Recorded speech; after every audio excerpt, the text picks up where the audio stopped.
A reforma protestante. Quando a gente pensa em reforma protestante, o que vem à nossa mente?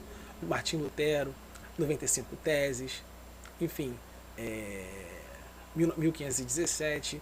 Só que é importante a gente saber que a reforma não começa bem ali. Se a reforma acontece é porque apareceram muitos outros antes de Lutero, antes dos reformadores, né, que prepararam esse terreno para que a reforma pudesse vir a acontecer. Esses são chamados de pré-reformadores. Então a reforma começa ali nos valdenses, a reforma começa ali em John Wycliffe, a reforma começa ali em John Hus, a reforma já está começando ali em Savonarola, enfim. Os pré-reformadores ali, que a reforma já está começando a aparecer, né? Mas a reforma, outra coisa importante que a gente precisa saber com relação à reforma, que quando ela acontece, né, ela não foi um movimento unificado, que todo mundo concordava com tudo, não, muito pelo contrário. Foi um movimento extremamente plural, né? Várias pessoas foram aparecendo em lugares diferentes para criticar ali as doutrinas ali que foram aparecendo no decorrer do tempo ali por parte da Igreja Católica Romana.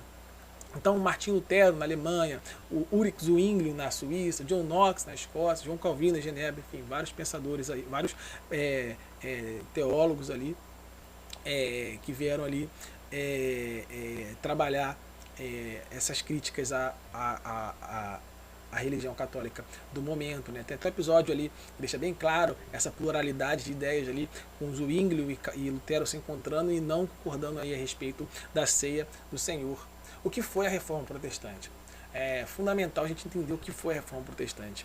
A Reforma Protestante, quando a gente pensa em Reforma Protestante, a gente tem que pensar num resgate aos princípios bíblicos, um resgate aos princípios bíblicos. É isso que tem que vir à nossa cabeça, né? E apesar da Reforma Protestante ser um movimento extremamente plural, né, ele teve sim ali uns pontos que convergiam ali, que criou essa identidade protestante, né? Então, principalmente no contexto eclesiástico que vivemos hoje, quando a gente olha para o lado, a gente vê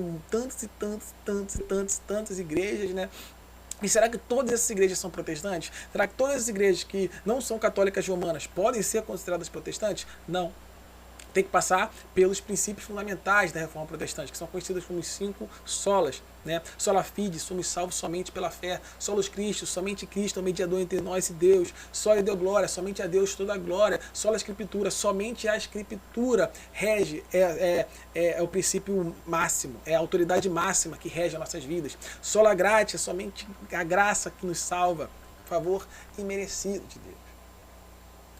Lema da reforma: igreja reformada, sempre se reformando. Então algumas pessoas me perguntam: Tiago, será que deveríamos fazer uma nova reforma? Creio que não. Creio que precisamos viver a reforma. Porque o lema da reforma é exatamente esse: igreja reformada, sempre se reformando. Sempre precisamos nos criticar para melhorar a cada dia. Sempre precisamos nos analisar para que a gente possa se manter na fé. Então é isso que a gente precisa fazer: viver a reforma. Igreja reformada, sempre se reformando e continuar se reformando. É uma constante. A reforma não foi um movimento ali que acabou no tempo, mas a proposta era continuar, né, sempre se analisando e se reformando. Era um movimento contínuo, vamos dizer assim, né? Teve legado? Muitos legados, né? O livre exame, Bíblia na mão do povo, para que ele possa analisar se o que o pregador está falando está realmente ali em concordância com as escrituras sagradas. A ideia da escritura interpretar a própria escritura, ou seja, existe textos dentro da escritura que são de difíceis leituras, né? Mas a própria escritura joga à luz a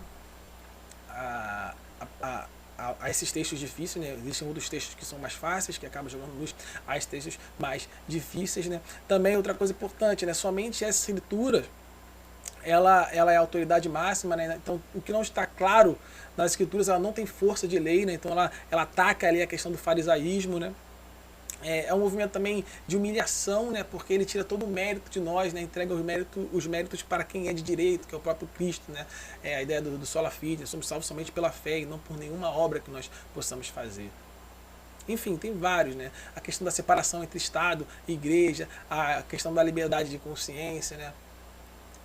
Enfim, a questão do corandeio, né, que temos que ver uma vida como um todo diante de Deus e não só no meio eclesiástico. Tem aquela história de Lutero e o sapateiro, que o sapateiro pergunta para Lutero: como eu posso, sei lá, adorar a Deus, ter uma vida de adoração a Deus, né? Aí ele fala: faça um bom sapato, né, e venda por um preço justo, né? Enfim, então são vários legados aí que a reforma nos traz, né?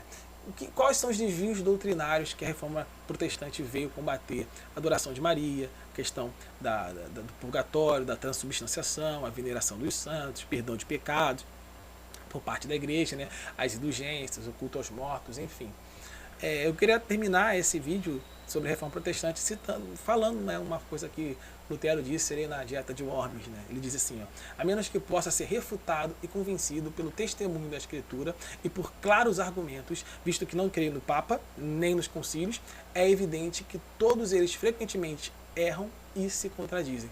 Estou conquistado pela Santa Escritura citada por mim, minha consciência está cativa à palavra de Deus, não posso e não me retratarei, pois é inseguro e perigoso fazer algo contra a consciência. Esta é a minha posição, não posso agir de outra maneira. Que Deus me ajude.